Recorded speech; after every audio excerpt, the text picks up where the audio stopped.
Hello everyone, welcome to my YouTube channel. आज मैं आप लोगों को डिफेंस मैकेनिज्म के बारे में बताऊंगी। डिफेंस मैकेनिज्म क्या होता है, उसके कितने टाइप्स हैं और विद एग्जांपल्स कि डेली बेसिस में हम लोग कैसे डिफेंस मैकेनिज्म्स करते हैं अपने साथ में, हम ये पूरे बारे में अच्छे से देखेंगे। इसमें डिफेंस मैकेनिज्म डेली हम लोग कैसे अपने लाइफ में यूज करते हैं, इसके बारे में अच्छे से डिटेल में इस टॉपिक में देखेंगे।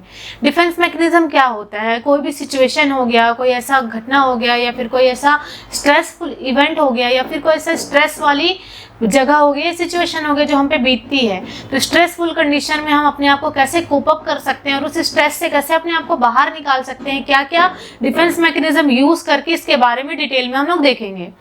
डिफेंस मैकेनिज्म क्या होता है, पहले इसके बारे में देखते हैं। Defence mechanism it is a behaviour that peoples are used to separate themselves from unpleasant events, action और thought। ऐसा कोई unpleasant event हो गया, कोई घटना हो गया या कोई एक्शन हो गई या तो कोई दिमाग में ऐसा कोई थॉट आता है, विचार आता है जो अनप्लीजेंट है, जो हमारे लिए सही नहीं है, जो हमारे हेल्थ के लिए सही नहीं है, हमारे माइंड के लिए सही नहीं है, हमारे बिहेवियर के लिए सही नहीं है। ऐसे थॉट को हम अपने माइंड से कैसे अलग करते हैं, अपने आप को कैसे उससे कोप अप करते हैं, उस मैकेनिज्म को, उस मेथड को हम लोग डिफेंस मैकेनिज्म कहते हैं। डिफेंस मैकेनिज्म के कुछ टाइप्स होते हैं जिसके बारे में देखेंगे कि कैसे हम उसको यूज करते हैं अपने day to day daily life में। डिफेंस मैकेनिज्म्स के टाइप से पहला है compensation, intellectualisation, rationalisation, identification, undoing, withdrawal, regression, denial, fantasy, suppression, sublimation, projection, displacement, reaction formation, fixation, repression, transference, conversion and counter transference. अब इन सारे टॉपिक्स को one by one with example हम लोग देखते हैं। नेक्स्ट देखेंगे compensation. Compensation, a person weak in one field but he and she may compensate herself and himself in another field. जो पर्सन है वो एक फील्ड में बहुत ज्यादा कमजोर होता है, लेकिन वही उसी की वजह से वो दूसरे फील्ड में अपने आप को बहुत ज्यादा स्ट्रॉन्ग बना लेता है। For the example Sachin Tendulkar ji है। सचिन तेंदुलकर जी हैं, वो स्टडी में बहुत ज्यादा कमजोर थे, बट लेकिन उन्होंने अपने आप को स्पोर्ट्स में बहुत ज्यादा स्ट्रॉन्ग किया, तो अपने आप को कंपनसेट करके, स्टडी से कंपनसेट करके उन्होंने स्पोर्ट्स में बहुत ज्यादा स्ट्रॉन्ग परफॉर्मेंस किया। नेक्स्ट है इंटेलेक्चुअलाइजेशन। इंटेलेक्चुअलाइजेशन मतलब एक्सेसिव यूज ऑफ रीजनिंग। आप किसी पर्टिकुलर चीज के लिए बहुत ज्यादा रीजन देते हो, बहुत ज्यादा जवाब देते हो। फॉर द एग्जांपल, अगर आप एग्जाम में फेल हो गए या फिर कोई बच्चा वो एग्जाम में फेल हो गया, तो उससे पूछा जाता है कि आप एग्जाम में क्यों फेल हुए, तो उसका कहना ये रहता है कि मैं कोचिंग क्लासेस ज्यादा नहीं आता था, या फिर मैं क्लास अटेंड नहीं कर पाता था, या फिर मैं बहुत जल्दी उठ नहीं पाता था। उसके बहुत सारे रीजन एक साथ शुरू हो जाते हैं, तो दैट इज इंटेलेक्चुअलाइजेशन। नेक्स्ट है आइडेंटिफिकेशन। आइडेंटिफिकेशन मतलब किसी की आइडेंटिटी को आप कॉपी करते हो, किसी के जैसा दिखना चाहते हो, किसी के जैसा चलना चाहते हो, तो that is identification. Copy the personality of someone else. किसी और की पर्सनालिटी को आप कॉपी करते हो। फॉर द एग्जाम्पल, अभी जब तेरे नाम मूवी आया था तो जितने भी बॉस होते थे वो अपने आप को उसी कट में, उसी के हेयर कट में डाल लिए थे, तो सबके सब देखा जाते थे, तो वहां आसपास में उसी टाइप के हेयर कट दिखने को मिलते थे। नेक्स्ट है रैशनलाइजेशन। रैशनलाइजेशन मतलब giving rational for every condition. किसी भी चीज के लिए रैशनल देना। फॉर द एग्जाम्पल कि स्कूल्स में जैसे बच्चे एब्सेंट होते तो नेक्स्ट डे जो मास्टर जी वो पूछते हैं कि आप बच्चे आए क्यों नहीं थे, तो बच्चों का हमेशा ये रैशनल रहता था कि कल मैं शादी पे गया था, या फिर मेरे दादा का डेथ हो गया, या तो मेरे मामा का डेथ हो गया। ये जो जनरल और कॉमन रैशनल रहता है हर बच्चे के टिप ऑफ द टंग में रहता है। नेक्स्ट है undoing. Opposite action of previous doing. आप कुछ ऐसा एक्शन सुबह किए हो, उसका जस्ट अपोजिट एक्शन आप शाम को करते हो, अपने एक्शन के प्रति अपोजिट एक्शन करना। फॉर द एग्जाम्पल, जो बड़ा भैया है वो सुबह अपने छोटे भाई को बहुत ज्यादा मारा, पीटा, डांटा, उसके बाद शाम को आकर के उसके जस्ट अपोजिट रिएक्शन करता है, उसके लिए गिफ्ट लेके आता है, उसको बहुत ज्यादा प्यार करता है। नेक्स्ट है withdrawal. Person withdrawal from anxiety and avoid the condition which increase the anxiety. जो पर्सन होता है वो एंजाइटी वाली चीजों से अपने आप को विड्रॉल करता है, अपने आप को हटाता है एंजाइटी वाली चीजों से, वहां जाना पसंद नहीं करता, या फिर ऐसी जगह पे जाता ही नहीं जहाँ एंजाइटी क्रिएट हो रहा हो। फॉर द एग्जाम्पल, बच्चे हैं, बच्चे के स्कूल में अगर प्लेज का कंपटीशन या प्लेज रखा गया है या तो कोई प्रतिज्ञा रखी गई है, तो बच्चा उसको प्रतिज्ञा में जाने से बच्चे को बहुत ज्यादा एंजाइटी होता है, डर होता है, तो बच्चा अपने आप को वहां रखना ही नहीं चाहता, इसलिए बच्चा उस दिन जाता ही नहीं है स्कूल।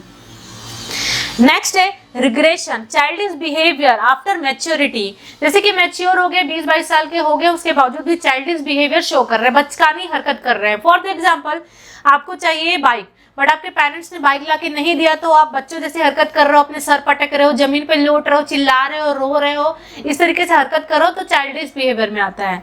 नेक्स्ट है डिनाइल। डिनाइल मतलब होता है नॉट एक्सेप्टेड द रियलिटी, आपके साथ जो रियलिटी हुआ है, कुछ घटना घटी है, उसको आप एक्सेप्ट नहीं करते हो।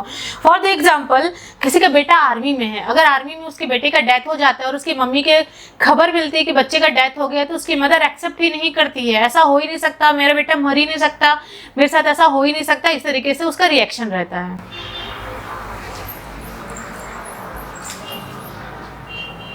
नेक्स्ट हम लोग देखेंगे फैंटेसी। फैंटेसी में क्या होता है, person is enjoying in imaginary world, world not reality. जो पर्सन रहता है वो अपने आप को एंजॉय करने लग जाता है इमेजिनरी वर्ल्ड। इमेजिनरी मतलब सोच सोच के एंजॉय करने लग जाता है, सपने देखने लग जाता है, सपनों में खुशी होने लग जाता है उसको। रियलिटी में ऐसा कुछ भी नहीं होता उसके साथ में। फॉर द एग्जाम्पल, आप ऑफिस में बैठे हुए हो और आप सपने में ये सोच रहे हो कि मैं अपने बॉस को जाकर के पीट रहा हूँ, मार रहा हूँ, मेरे बॉस ने मेरे साथ ऐसा किया तो मैं उसको धमकी दे रहा हूँ या तो उसके साथ ऐसा एक्शन कर रहा हूँ। लेकिन जब आप रियलिटी में आते हो, जगते हो, तो रियलिटी में ऐसा कुछ भी नहीं हो रहता है। बॉस आपके सामने खड़ा रहता है और आप बॉस से डांट खाते रहते हो। नेक्स्ट है suppression. Consciously forget the bad event. Bad event को जानबूझ करके फॉरगेट करना, कॉन्शियस माइंड से पूरा घटना या बुरा चीजों को फॉरगेट करना। फॉर द एग्जाम्पल, आप एग्जाम दिए हो या फिर आपके साथ फेलियर का कंडीशन है, आप फेल हो गए एग्जाम में, तो आप जानबूझ करके उस चीज को भुलाना चाहते हो कि मैं इस घटना को भूलना चाहता हूँ कि मैं फेल हो गया, कॉन्शियसली माइंड में। नेक्स्ट है repression. Unconsciously forgetting any anxious condition. For the example, unconsciously मतलब आप नहीं चाह रहे हो फिर भी आपके माइंड से वो चीज हट गया है, तो अनकॉन्शियसली आप पर्टिकुलर एंजियस कंडीशन भूल चुके हो। फॉर द एग्जांपल, नाइट में आपका एक्सीडेंट हो गया और मॉर्निंग में आप आए हुए हो हॉस्पिटल में एडमिट हो हेड इंजरी के केस में, लेकिन आपको कुछ याद नहीं आ रहा है कि मेरे साथ क्या घटना घटी थी। आपका अनकॉन्शियस माइंड उसको भूल चुकी कि आपका एक्सीडेंट कैसा हुआ था, आप किस तरीके से गिरे, किस तरह से लगा आपको, आप सब कुछ भूल चुके रहते हो। नेक्स्ट है substitution. Persons fail in higher goals and satisfies their ego in the lowest goal.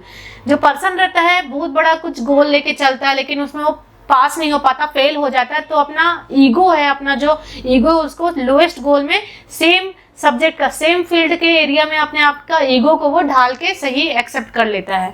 For the example कि हम सब जानते हैं कि जो नर्सेस हैं वो एमबीबीएस करना चाहते हैं, पहले एमबीबीएस करना चाहते हैं, बट एमबीबीएस में अगर वो सेलेक्ट नहीं हो पाते तो उसी मेडिकल फील्ड में, उसी लाइन पे वो अपने आप को नर्सिंग में ले आते हैं, तो नर्सिंग की पढ़ाई करना स्टार्ट कर देते हैं। Sublimation. Socially unacceptable behaviour show it acceptable behaviour. ऐसा बिहेवियर जो सोसाइटी में अनएक्सेप्टेबल है, सोसाइटी उसको एक्सेप्ट नहीं करता, लेकिन आप बाद में अपना बिहेवियर को एक्सेप्टेबल फॉर्म में बना लेते हो। For the example, Tulsidas ji महाकवि थे, वो पहले कवि नहीं थे, वो अपनी बीवी से बहुत ज्यादा प्यार करते थे, वो दिन भर अपनी बीवी के बारे में सोचते रहते थे, but same as it is उनकी जो बीवी है वो भगवान के बारे में ज्यादा सोचते रहती थी, भगवान से दिन रात पूजा करती थी, प्रार्थना करती थी। तो अंत में उन्होंने अपनी बीवी से प्यार करना छोड़ करके वो अपने आप को भगवान से प्यार करने लग गए और भगवान के प्रति अपने आप को समर्पित करने लग गए और दिन रात भगवान की पूजा करने लग गए। नेक्स्ट है फिक्सेशन। फिक्सेशन मतलब हमारा माइंड में फिक्स हो जाता है।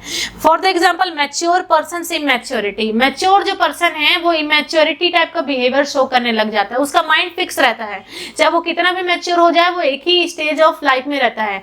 मैच्योर पर्सन इमैच्योरिटी शो करता है, चाइल्डिश लाइक बिहेवियर करना शुरू कर देता है, छोटी छोटी चीजें अगर उसे एक्सेप्ट नहीं होती है, उसको नहीं मिलती, तो वो रोने लग जाता है, चिल्लाने लग जाता है या हाथ पांव पटकने लग जाता है, टेम्पर टेंट्रम वाला बिहेवियर शो करना स्टार्ट कर देता है। तो मैच्योर पर्सन से मैच्योरिटी में आता है आपका fixation.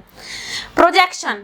Don't accept self fault, blame to someone else. जो पर्सन रहता है वो अपनी गलती एक्सेप्ट नहीं करता है और अपनी जो गलती रहती है किसी और पे डाल देता है। फॉर द एग्जांपल, अक्सर ये घटना होती है ऑपरेशन थिएटर में, अगर डॉक्टर्स के द्वारा कोई गलती हो गई है, डॉक्टर्स के द्वारा कैंची अगर एब्डोमेन में रहेगा पेशेंट का, तो बाद में अगर उसके घर वाले ब्लेम करते हैं तो डॉक्टर क्या करता है कि अपना जो गलती है वो नर्स पे डाल देता है कि नहीं, मेरे द्वारा कुछ नहीं हुआ है, नर्सेस ने ऐसा किया है। नेक्स्ट हम लोग देखेंगे डिस्प्लेसमेंट।